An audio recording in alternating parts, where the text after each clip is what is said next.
Welcome to Seniority Authority, the podcast where I track down experts to answer your questions on aging. I'm your host, Kathleen Toomey. Let's get smarter about growing older.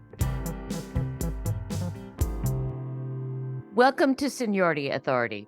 One of the challenges of planning a long, healthy life is that we are all working to understand what are our lives going to look like. But my next guest actually found out. He traveled across the globe in search of the oldest old to understand what made their lives special and to learn from their lived experience in order to share those lessons with others. What he discovered were 5 locations around the world where clusters of people outlived expectations, living an average about 10 years more than most. He called those the blue zones.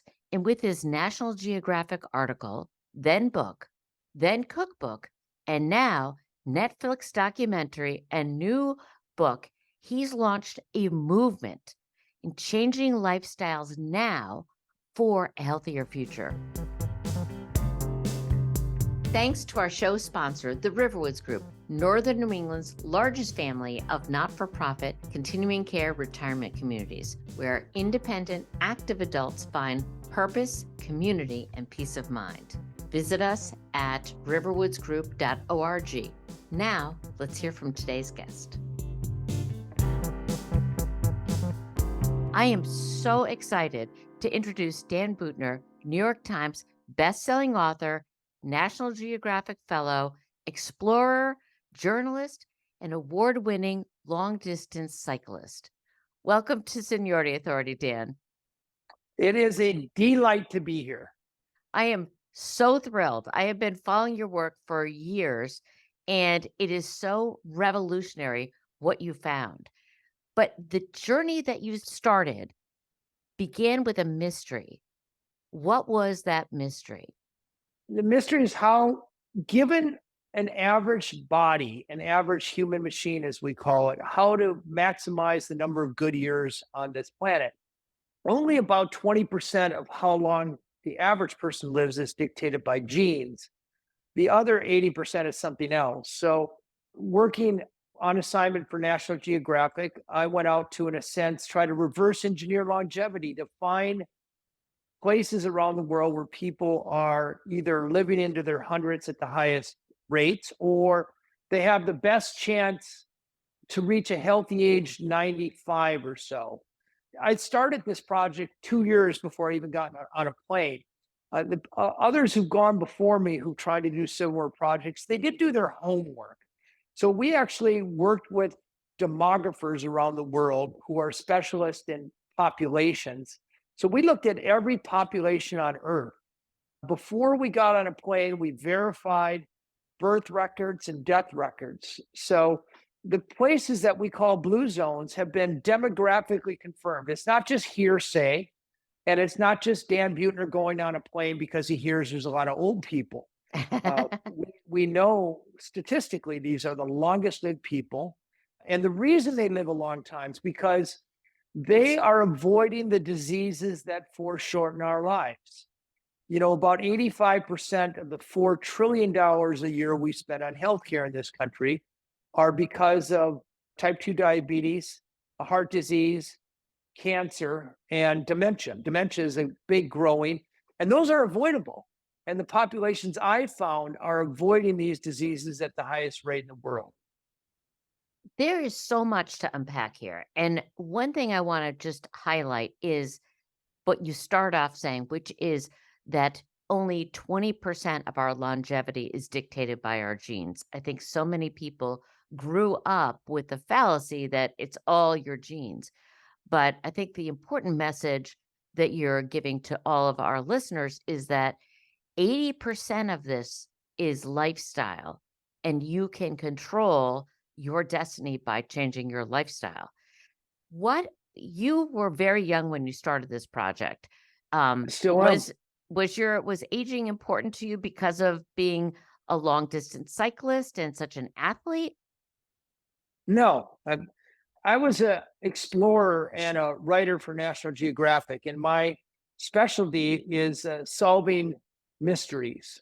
And I've led huge projects that sought to understand why the Maya civilization disappeared. Did Marco Polo really go to China? We believe he did not. Human origins. So I approach this longevity like any great scientific mystery. I'm not a guru. I wasn't on a personal quest. This is not a personal story. Don't do what I do. Do what I say.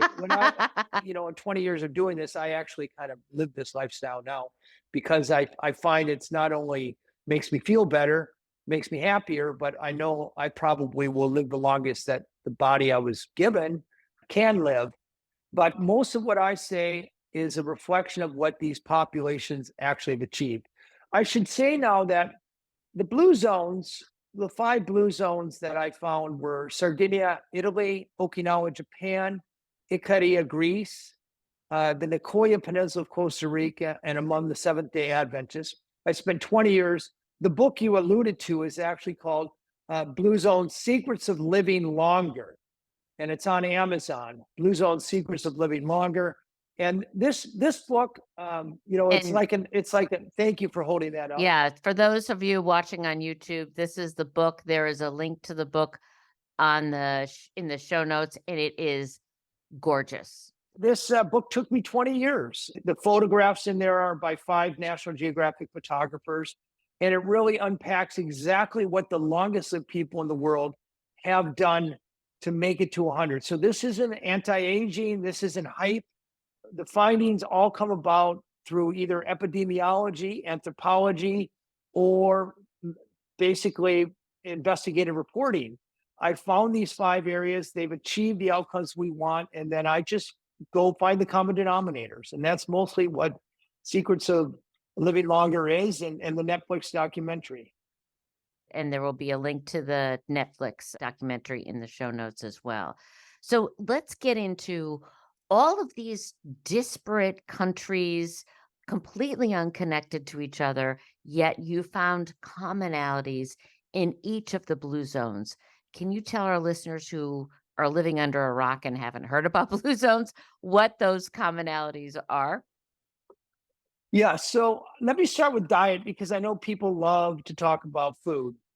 So if you want to know what a 100-year-old ate to live to be 100, you have to know what she was eating when she was a little girl and when she was middle aged and newly retired and what she's eating lately. You can't just ask them what they're eating because people don't remember. If I asked you what you had for lunch a week ago Tuesday, you probably couldn't tell me. So asking a centenarian what they ate to live to be 100 is a completely invalid question. So to get at that, I worked with Harvard University and we found dietary surveys done over the last 100 years in all 5 blue zones. Wow. And we averaged the results. And when you really look at what people have eaten over time, it's between 90 and 98% whole food, plant-based. So almost no processed foods. They only eat meat about 5 times per month. We in America eat about 220 pounds of meat per year. They're eating more like about 20 pounds. So about 11th as much meat, as 10th as much meat as we do. It's a celebratory food. The 5 foods on every longevity diet in the world are whole grains like wheat, rice, and corn, greens of all kinds, tubers like sweet potatoes. The longest lived women in the world, 2/3 of their diet was sweet potatoes. That's in Okinawa, Japan. They snack on nuts, not chips, on nuts. And the cornerstone of every longevity diet in the world is beans. And if you're eating about a cup of beans a day, it's probably adding about 4 years to your life expectancy over time. Wow. Uh, A and cup then, of and of course, in beans. addition to that, they have fruits and vegetables they get from their gardens and fruit trees and so forth. Wow. The other features of their diet is when it comes to what they drink, is mostly water. They don't drink cow's milk of any sort. You asked me if I went and got milk at the beginning. No, I think milk is probably not a great idea for most people. Teas of all kind, black and green and herbal teas. Coffee, good news for most of us. If you're drinking a cup of coffee a day, it's probably a very important source of your antioxidants, and also it's associated with lower rates of diabetes and Parkinson's. And then wine. And yes, I'm familiar with the research on wine and that, it's World Health Organization says there's no safe level, but I can tell you beyond a shadow of a doubt, the vast majority of the super agers in blue zones are drinking a couple glasses of wine every day of their adult life, enjoying it, and still making it into their 90s and hundreds with vigor and vitality and sharp brains as well. All right. That's really interesting.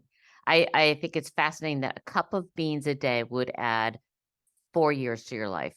Let me tell you why.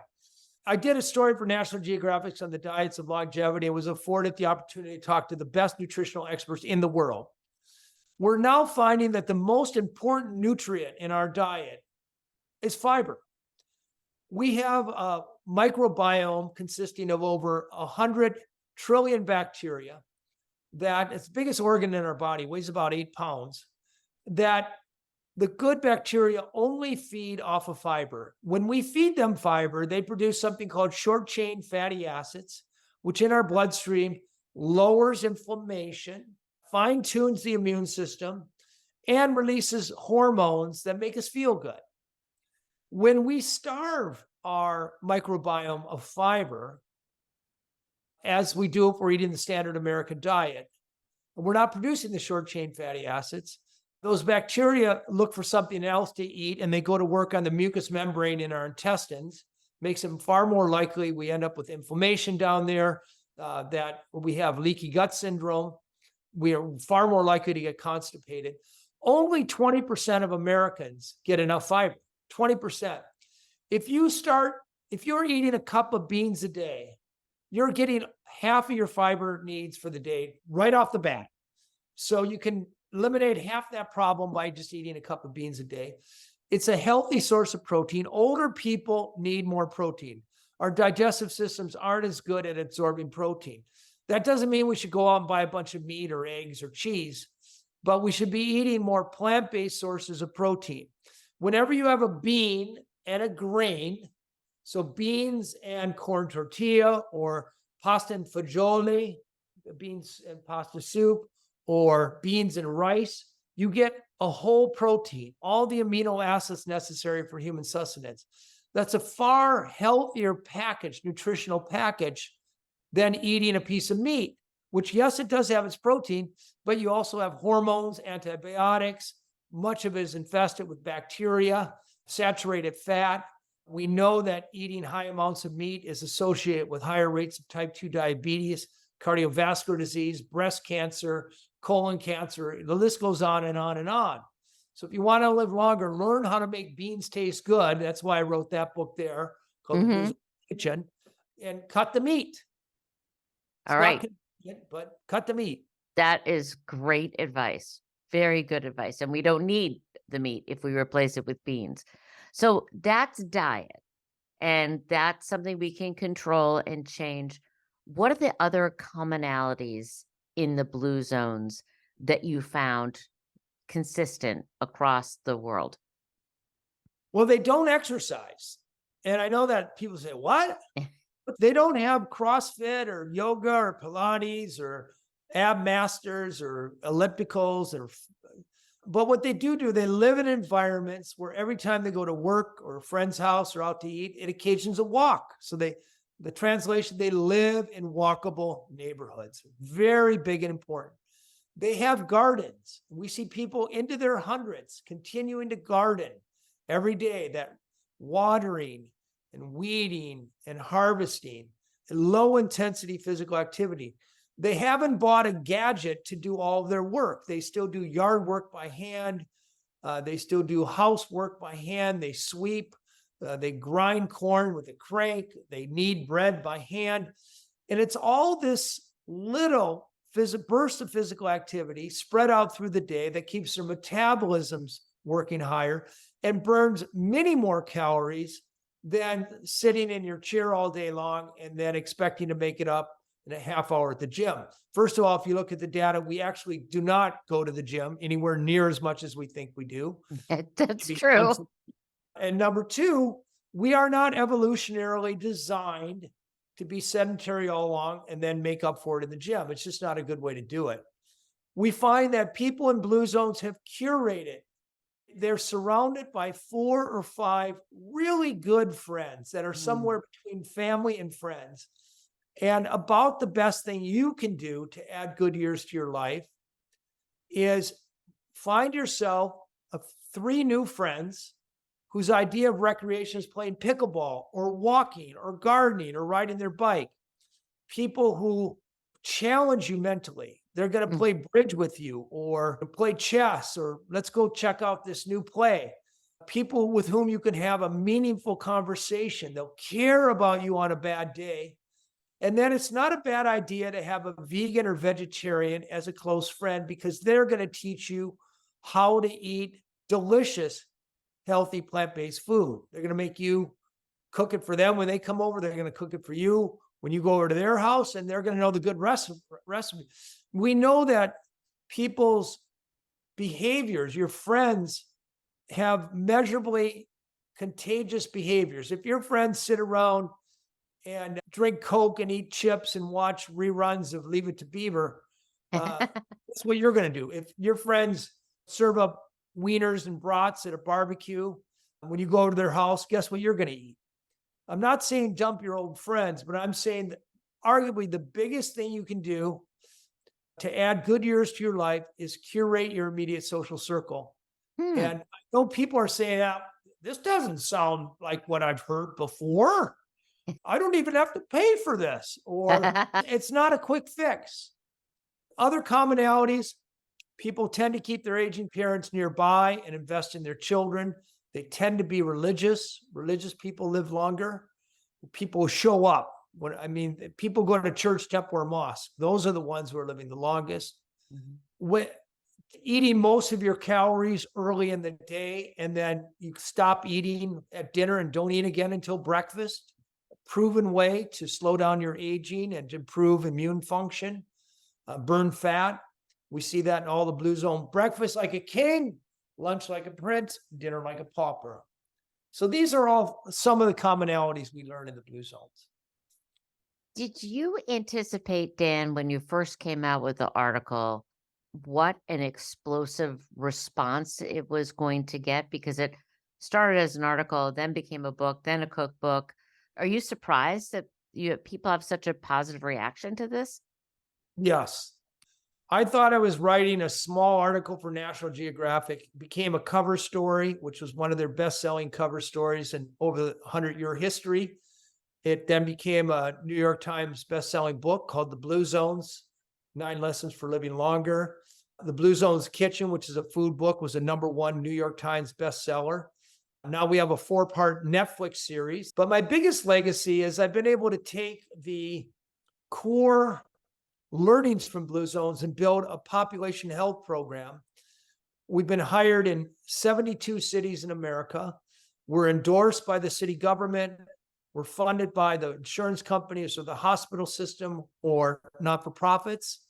And we've been able to take the wisdom from places like Sardinia and Okinawa and actually lower obesity rates in cities, lower diabetes and heart disease measurably as measured by Gallup, and raise life expectancy. So this has been an ongoing quest and story, and I'm very proud of what we learned.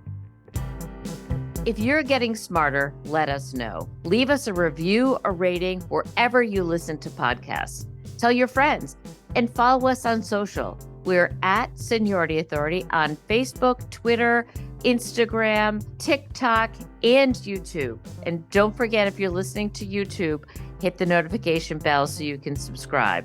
Or subscribe to our newsletter at seniorityauthority.org so you don't miss a thing.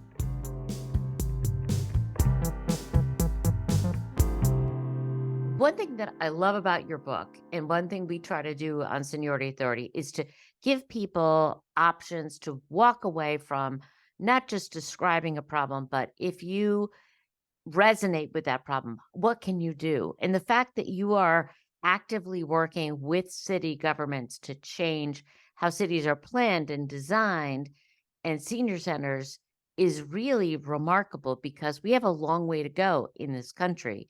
to create more blue zones. Have started this relatively recently. Is there one place or another that you say that you can point to as making progress, one city or one area that you've worked with the longest, perhaps? Well, Albert Lee, Minnesota, we started with 14 years ago, and they were our Mhm. flagship, our first city, 20,000 people.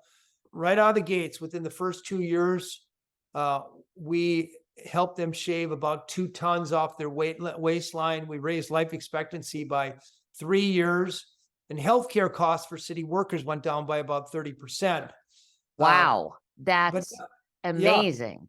that's how cities own reporting, not self-report.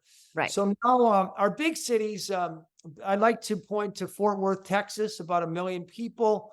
We help lower their BMI by about 3%. Gallup Wow. calculates that they're saving about $250 million a year in healthcare costs because of our work. We've just started in Scottsdale, Arizona with a big Blue Zone project, citywide project, Jacksonville, Florida, Oh, Naples, wow. Florida, the whole island of Hawaii, beach cities of California. It's really starting to take off. That's so exciting. Can you tell me what do you find people gravitate what's the easiest part of the blue zone life, adapting that, and what's the most difficult? The most difficult is helping people understand the following. So this took me about 8 years to realize. In America, we tend to pursue health. We think that if we want to get healthier, we identify the right diet, the right exercise program, the right supplement routine, identify the right superfoods, get on the program, stick to it, muster discipline, find presence of mind, and do it. But it fails for almost all the people, almost all the time. If you look at the successive diets or exercise program, they all last a few months or years, and then we run out of gas. In blue zones, they don't do any of that. There's nobody on a diet. There's nobody on an exercise program. They don't pursue health or longevity. The big idea is that it ensues. In other words, they're healthy as a result of their environment. So if you want to make cities or individuals healthier, don't try to convince them to mindfully change their behavior. Show them how to shape their surroundings or their ecosystem or their environment, whatever word you want to use, so that they unconsciously make better decisions. I'll give you a good example. Cornell Food Lab found that the average American makes 220 food decisions every single day. Oh Am I my going to gosh. Am I going to put salt on this? 220? Am I going to finish my plate? Am I going to drink water or Coke? Am I going to put ketchup on it? And am I going to have seconds? Am I going to go for the salad or just eat the burger? Et cetera, et cetera. 90% of those decisions are unconscious decisions. They are an autopilot. 10% of them are willpower driven or consciously driven. So if you want to have a bigger impact over your food decisions, do you think it's best to try to change our unconscious decisions or our conscious decisions? Yeah, unconscious decisions. That's Make it right. make it absolutely not a decision. Autopilot. So in this book, Blue Zone Secrets for Living Longer, we show people how to set up their kitchens and their homes and their workplaces and their commutes and their social circle so that they can put it on autopilot. And it's going to exert a positive influence on their unconscious decision. That's the Blue Zone's way. When we go into cities, we don't go to Cowtown, Fort Worth, and try to convince everybody not to eat beef because they'll call us a bunch of communists and run us out of town.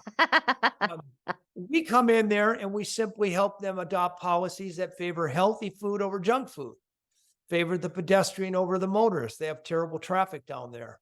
Favor the non-smoker over the smoker. We go in and we offer Blue Zone certification to restaurants and schools and workplaces and churches.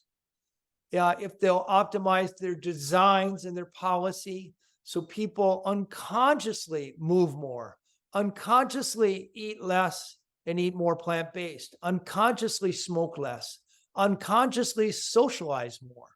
That's what works. Marketers, they want to sell us shit. They want us to call the 800 number, order the superfood or the miracle drug or the miracle diet program because that's how they make money. So that occupies most of our mind share. Nothing Blue Zone has to sell you other than my book. I have no quick fix, but what I do have are long-lasting optimizations to your surroundings so you'll mindlessly do the right thing for a long time. When it comes to longevity, there's no short-term fix. There's no pill, there's no supplement, there's no hormone, there's no genetic manipulation that's been proven to work in human beings that will stop or even slow your aging. There's nothing you can do this month that's going to make you live longer in 10 or 20 or 30 years other than not dying. Yeah. So the Blue Zones approach are things that you can put in place now so you'll mindlessly do the right thing and avoid the wrong thing for years or decades. So it actually has an impact. That But the makes news is so they're much. free. Sorry, people, they're all free. And I'm sorry, I can't take your money.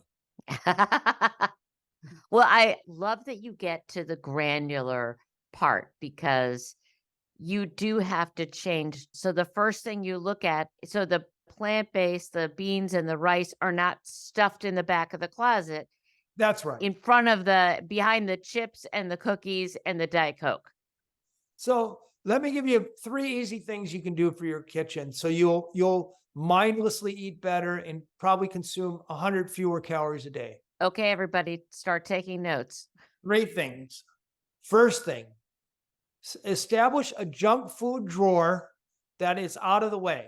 You got to stoop down in the drawer or it's around the corner in the pantry. I say we're all on a seafood diet. We eat the food we see. So you want it out of sight. You do not want your bag of chips on a clip sitting on the counter. Get rid of it. Number 2, buy a really attractive fruit bowl in a well-lit central part of your kitchen and keep it full. The empty bowl will be your reminder. And you can see what I do here. I kind of keep it all like that. Yeah, it's beautiful. But you want it in plain sight. And by the way, I'm not going to tell you what kind of fruit to eat. It doesn't matter. If you're eating fruit, you're already way ahead of the game.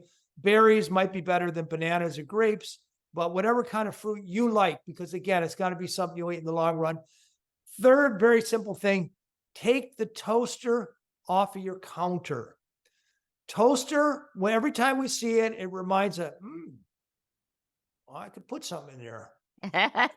Nice little snack. But almost nothing that comes out of a toaster is healthy for us. Most breads are unhealthy. Pop-Tarts, muffins, bagels tend to be simple carbohydrates, and we tend to put butter on them or jelly, and that isn't all that good for us. We know that people who take the toaster off the counter weigh about 6 pounds less than the people who keep their toasters on the counter over about a 2-year period. Wow. So that's what Blue Zones will tell you to do. That could save you money. You don't have to buy the toaster in the first place, maybe. But it is trying to make it unconscious. So you don't see the toaster, you see the bowl of fruit. That's correct. I think those are so simple, and I'm going to pat myself on the back that my toaster is in a very hard place to find, and I haven't pulled it out in 2 years. So, yeah, but my blender is right on the counter and along with my French press. So the blender for the fruit is right there. But caution you on one thing here. Eating fruit, you are significantly better off just eating the fruit. These fruit smoothies, I worry about them because the moment you grind them up, pulverize them into liquid, the glycemic index goes way up. The speed at which sugars are released into your body and therefore the insulin response is a function of how well you keep the food matrix together. And when you blend it, the fibers go one way and the sugars go another way. It's much easier for your body to access the sugars right away. You can get a spike. And we tend to put these powders in there. A lot of these powders are full of emulsifiers, and ideally eat the fruit. It's Okay, because absolutely I put active. fruit, water, avocado, protein powder, flaxseed. So what you're saying is that might not be a good thing to do because of the protein powder and because I'm smashing up the fruit along with the kale, and that's not as good as eating a piece of fruit. That's right. I would say, I wouldn't say it's bad. I'd say it's medium. And I would look in the ingredients for your protein powder. First of all, I'm not a big fan of the whey powders because they have a compound that's fuels cancer. But vegan powders tend to have these gums in there, these emulsifiers, which aren't so good for your microbiome. And yeah, I just assume people get their food from the whole food. And again, when you blend it up, the glycemic index goes way up. Okay, that's interesting. Well, I'm definitely gonna get your book and learn how to do Right. better because I think it is harder for us in this country to make a whole food, plant-based diet more present, more unconscious. Like, we have to make an effort to choose differently. Another very good way to do it, we're genetically hardwired to crave salt, crave fat, crave sugar, essentially crave junk food, which has all been engineered for us to crave it based in our genes. Blue zone diet is not a diet of deprivation. It's not a painful thing. When it comes to food, the two best things I think you can do is, first of all, invest in a good food cookbook, plant-based cookbook, page through it, find a dozen recipes you think appeal to you. And over a month of Sundays, cook three of them Mhm. every Sunday until you find a handful you love. My job is over because if you love it, you're going to make it, you're going to want to eat it. And if you've made it, we know you already have the skills to make it. The second thing is, don't bring the junk food into your home. So the four foods you should never bring into your home are, but this isn't the same as you can never eat them, but just don't bring them in your home. Number one, chips, salty chips, number one food associated with obesity. Second thing to never bring in your home, processed meats. They're known carcinogens. World Health Organization puts your sausages and wieners and lunch meats and salamis in the same category as tobacco as a known carcinogen. Wow. Third thing to never bring in your house are packaged sweets, your cookies, your candies. And then the fourth thing is sugar sweetened beverages, Coca-Cola and Sprite, and even fruit juices. That's the number one source of refined sugars in our diet. I would argue it's the most toxic sugar, and high fructose corn syrup is the number one toxin or killers in our diet. You don't see them in Blue Zone's diet. Does this mean you can't go out and have an ice cream or go occasionally enjoy a candy bar or a bag of chips? No, go for it. Just don't bring it in your house. And by not bringing it in your house, you remove 60, or depends on how much time you spend in your house, but it could be 60 to 90% of the temptation. And instead, reach for nuts. Dried fruit isn't all that bad. These are all great fruit. Have fruit. I go out and splurge and buy organic berries, and I have organic berries in the refrigerator. And when I get hungry, I love them. It's like candy. Yeah. I'll take a big handful of blueberries or blackberries. That's good for me as opposed to eating a handful of M&Ms or something. Which is gonna spike you, and then I think that's also a great suggestion is just don't bring them in the house. They're not there. If there's the temptation is not there, then they're gone. What is the most difficult part of living a blue zone life for you, and what is the easiest?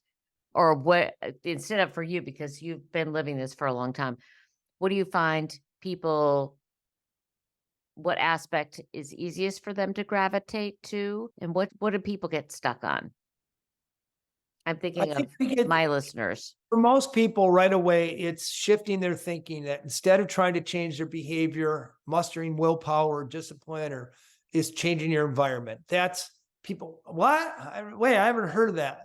How do I do that? I think that alone, that mind shift is the biggest hurdle. And once you get over that, I'm taking my glasses off and putting on my filters where I look through my every aspect of my life, my bedroom, my kitchen, my friend circle, my commute to work, my workplace, and how can I change that environment to remove the temptations to do unhealthy thing and add the nudges to do the healthy thing. That's the number one. The easiest thing is that the same things that help people in blue zones make it to 100 are the things that make life enjoyable. So, happy hour with your friends. I argue it's one of the best things you can do. Glass of wine a day, I personally believe it's not bad. It's not going to take meaningfully from your longevity for your life. Connecting with friends, knowing your sense of purpose. We know Mm, who know and live their sense of purpose live about 8 years longer than people who are rudderless in life. Living in a walkable neighborhood as opposed to a soulless suburb in a cul-de-sac where we have to drive everywhere, living in a leafy neighborhood where it's safe to walk to my coffee shop or safe to walk to a grocery store, where I know my neighbors and my neighbors will support me and I can have potlucks or happy hours with my neighbors. These are the things that make a big difference in living longer, better lives in blue zones. that's awesome. Of all your accomplishments and everything you've done from the cycling to the bestseller to the National Geographic Awards, what in this journey has brought you the greatest sense of accomplishment? 72 cities that have taken on blues. These are big projects. Gallup calculates that we have saved over 10 million life years. So we've added extra 10 million of life, 10 million years of life expectancy to all these Americans. I mean, I could argue I've saved more lives than any doctor in the history of the world. Not me, but my teams and this idea, because um, of taking this wisdom and translating it into an American format that we can follow.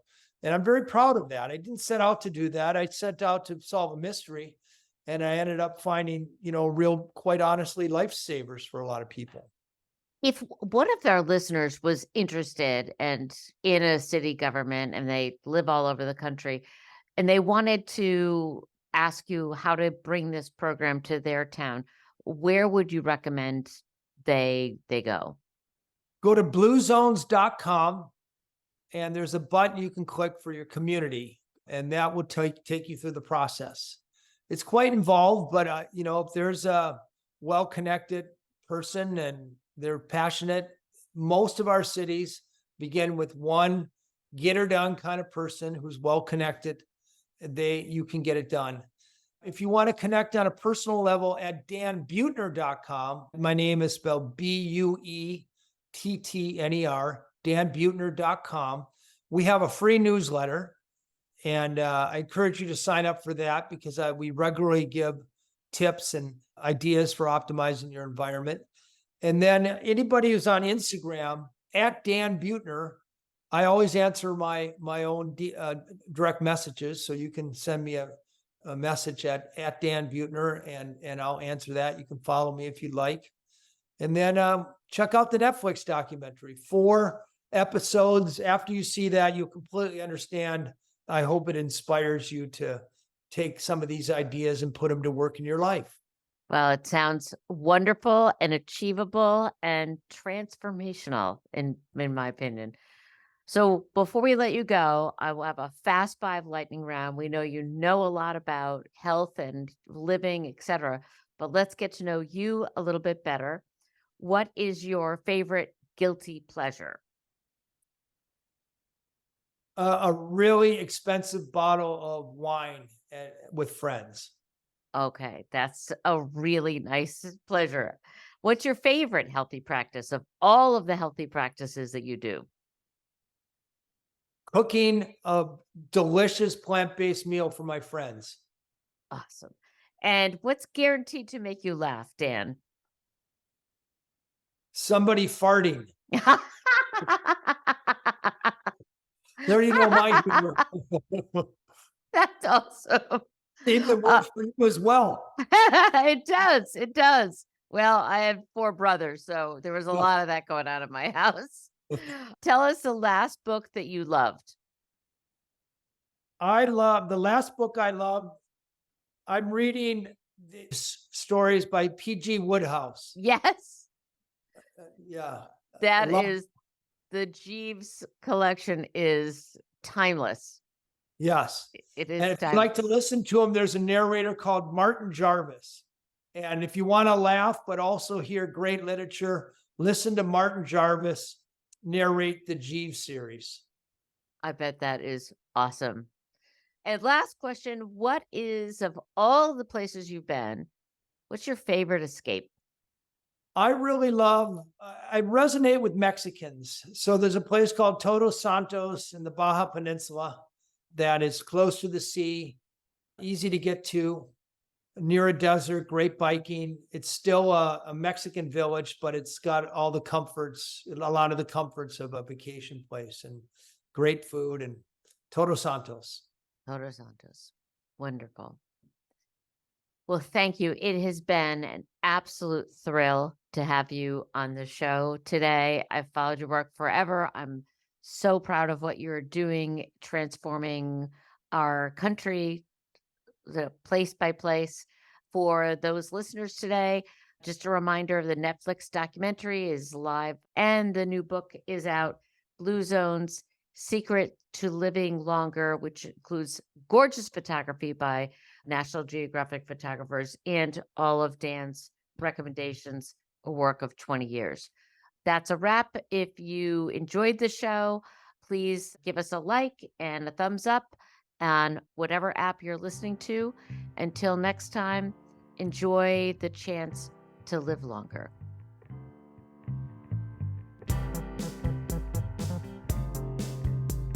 That's our show for today. If you liked it, please tell your friends so we can reach more minds and keep the conversation going. Or follow us on social at Seniority Authority. I'm Kathleen Toomey. Until next time, enjoy your chance to get smarter about growing older.